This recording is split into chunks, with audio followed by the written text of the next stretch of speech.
I've been asked by somebody what's happened to the export feature. There was batch production on version 2022 where I did the tutorial, and you can look at that on my YouTube channel. It's just Camtasia batch processing. However, this has changed to batch export, and when you click it, you have a similar thing here with adding files and adding projects.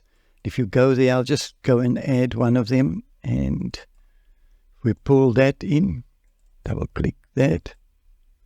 We pull that in, it gives us presets here. But that's what we have. We don't have a customize. On the previous one, they had the ability to go with an export like this, and then you could export individual ones out with setting their custom presets. Yeah, I can't set a custom preset, which is really sort of a step backwards from previous versions where you could do it in the interface that you're busy doing a batch export with. Because if I just click Start Export, it's going to take it out now using that settings. So how do I add another preset here? Once again, Camtasia can just add the custom button here and give us access here. But to my best of my knowledge, you've got to actually close this.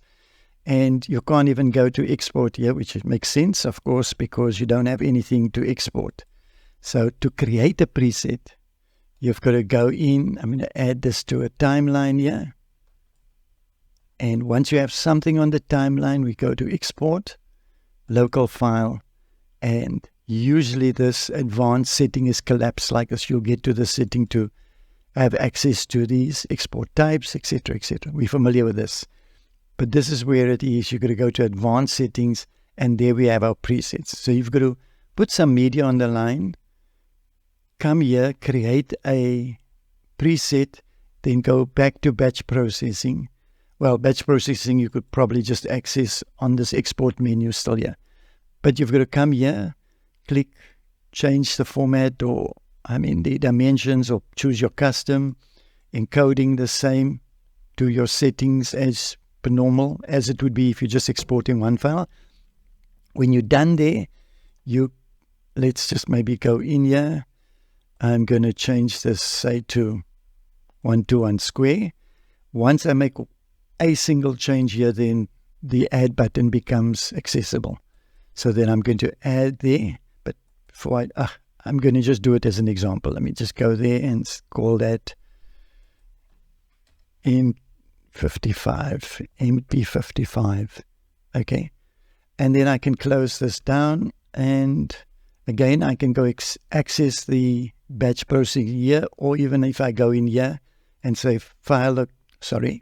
I go here, you can see this batch processing here. So if I click that, now when we go to the export, here you'll see I've got MP5 as an option. Okay. Once again, Camtasia, just put the custom feature here that gives us the ability to create a preset on the fly. That will make so much more sense. Okay, so hopefully that answers how to create a preset within this export here now. Cool.